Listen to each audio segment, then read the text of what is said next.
పవన్ కళ్యాణ్ కానీ ఎవరు కానీ భూములు కొనుక్కున్నా అది రిజిస్ట్రేషన్ చేసుకున్నా వాటికి ఫైనల్ డీటెయిల్స్ తెలిసేంత వరకు మీకు తెలిసి నేను ఎక్కువ మాట్లాడను. నేను ఈ వివాదం వచ్చిన తర్వాత పర్టికులర్లీ పవన్ కళ్యాణ్ భూమి గురించి వాస్తవానికి నేను మాట్లాడలేదు, చాలా మంది తెలంగాణ వాదులు తీసి ఇంటర్నెట్లో పెట్టిన తర్వాత అదేంది అని నేను డీటెయిల్గా తీసుకుంటే ఆ డీటెయిల్స్లో వచ్చింది ఏంది అంటే అన్ని లేక్స్ లాగా కాకుండా ఈ లేక్కి ఫైనలైజేషన్ అయిన తర్వాత వారు కొనుక్కున్న 10 ఎకరాలు కూడా శిఖం భూమి అని తెలుస్తుంది. కాబట్టి ఆయన్నే అన్నారు కదా శిఖం భూమి అని తెలిస్తే వాపస్ ఇవ్వమని మేము డిమాండ్ చేస్తున్నాం అంతే.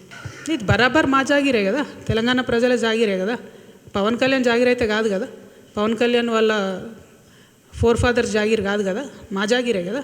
మేం కదా కొట్లాడింది తెలంగాణ కోసం. ఇట్లాంటి వాళ్ళందరినీ ఎదిరించి కొట్లాడినాం కదా. పవన్ కళ్యాణ్ అయితేంది, వాళ్ళ అన్న అయితేంది, మొత్తం వాళ్ళ ఆంధ్ర సంతతంతా వచ్చి కొట్లాడితే కూడా తెలంగాణ బిడ్డరు ఏదో చిన్న చీమలైన పెద్ద పామును బట్టి సంపుతాయన్నట్టుగా అంత పెద్ద ఆంధ్ర విషకూరల నుంచి తెలంగాణను బయటికి తెచ్చుకున్నాం కదా. ఏం ఊరుకోము అంటే కొట్లాడినాం, మేము కడుపు కట్టుకొని కొట్లాడినాం కాబట్టి మాకు ఖచ్చితంగా కోపం వస్తుంది, ఖచ్చితంగా ఆవేశం ఉంటుంది. ఇక్కడ మీరు వచ్చి రాజకీయాలు చేస్తామంటే మాత్రం ప్రజలు ఓడిస్తారు ఖచ్చితంగా. ఇప్పుడు రాజ్యాంగం చెప్పింది కాబట్టి ఎవరైనా ఎక్కడన్నా పోటీ చేయొచ్చు అనేదానికి ఇబ్బంది ఏం లేదు. కానీ నైతికత అనేది ఒకటి ఉంటుంది. మీ వల్లనే సావగొట్టబడి, మా వనరులు దోచుకోబడి, మా సంస్కృతి మరుగున పడిపోయి, మేము ఇబ్బంది పడి 1200 మంది అమరవీరులు చచ్చిపోతే నువ్వు ఇక్కడ వచ్చి రాజకీయం చేస్తా అంటే మరి మేము తెచ్చుకునేది ఎందుకు తెలంగాణ? మేము చూసుకుంటే ఎందుకు ఊరుకుంటాం? టెక్నికల్గా నువ్వు 100 పనులు చేయొచ్చు, కానీ మారాలిటీ ఉండదా లైఫ్లో? నైతికత ఉండదా?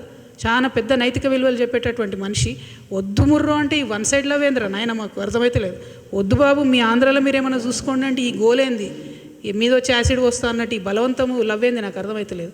అక్కడ కట్టుకోండి కదా క్యాపిటల్, ఆడ పడవలు వేసుకొని పోయే పరిస్థితి ఉంది, ఆడ కట్టుకోండి. అక్కడ ప్రజలను బాగా చూసుకోండి, అక్కడ ప్రజలకు హెల్ప్ చేయండి, అక్కడ పేద ప్రజలకు పనులు చేయండి. అవన్నీ ఇట్సబెట్టి వచ్చి మా మీద పడి ఎందుకు? ఇక్కడ లేరా మా నాయకులు? మస్తు మంది ఉన్నారు కదా. మేమే ఎవరమవరం గెలుస్తాం, మేమే ఎవరమవరం చేసుకుంటాం. మా వాళ్ళు చేయగలిగినంత మేము చేసుకుంటాం, మేము బాగుపడతాం. Thank you.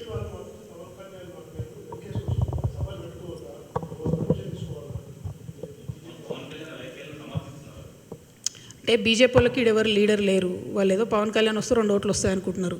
ఆ ఉన్న 8 సీట్లు కూడా పోతాయి ఈసారి, అవి కూడా రావు. ఎందుకంటే తెలంగాణ ప్రజలు గమనిస్తున్నారు బీజేపీ వాళ్ళు ఏం చేస్తున్నారు అన్నది. వడ్లు ఈడ 75 లక్షల క్వింటాళ్ళు కొనాలి అని సీఎం గారు అంటారు.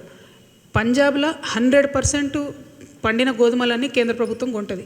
మరి 8 మంది ఎంపీలు పోయి అడగొచ్చు కదా, ఇక్కడ 100% మనకెందుకు 38% కొనాలి? మరి ఆ మాట ఎందుకు మాట్లాడరు? పవన్ కళ్యాణ్ తర్వాత సంగతి. ముందు అసలు మన ప్రజల కష్టాలలో బీజేపీ పాత్ర ఎక్కడుంది? బీజేపీ ఏం మాట్లాడుతుంది?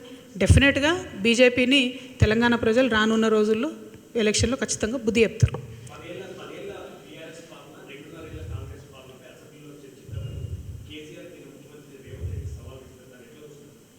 ఏమొస్తుందండి? ఇంతకుముందు వాళ్ళు సవాళ్ళు వేసుకున్నారు. ఒకసారి ఒక ఆయన వస్తే ఇంకొక ఆయన రాడు, ఇంకోసారి ఇంకొక ఆయన వస్తే ఇంకొక ఆయన రాడు. అందరు కలిసి మాట్లాడుకుంటే కాసేపు తిట్టుకుంటారు. మనకు ఎంటర్టైన్మెంట్ తప్ప రిజల్ట్ ఏముండదు అందులో. పాయింట్ ఏంది అని అంటే ఆనాడు తెలంగాణ ప్రభుత్వ భూమిని, గల్ఫ్ ఆయిల్ లాంటి భూమిని బీఆర్ఎస్ హయాంలోనే అది 10,000 కోట్ల ప్రాపర్టీ అండి. ఫీనిక్స్ అనే సంస్థకి దారాదత్తం చేయడానికి దారులు తెలిసిండ్రు. ఆనాడు ఇదే ముఖ్యమంత్రి గారు మాట్లాడినరు ఎట్లిస్తారు అట్లెట్లిస్తారని.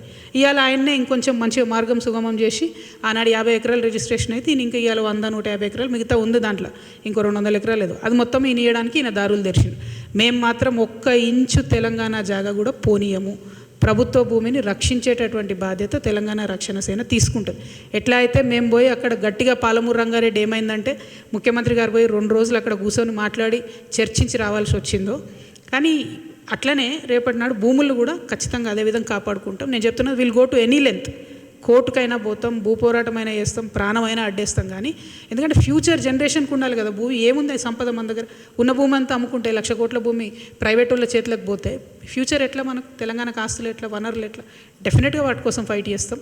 గోదావరి వాటర్ కోసం కూడా ఫైట్ చేస్తాం. Thank you.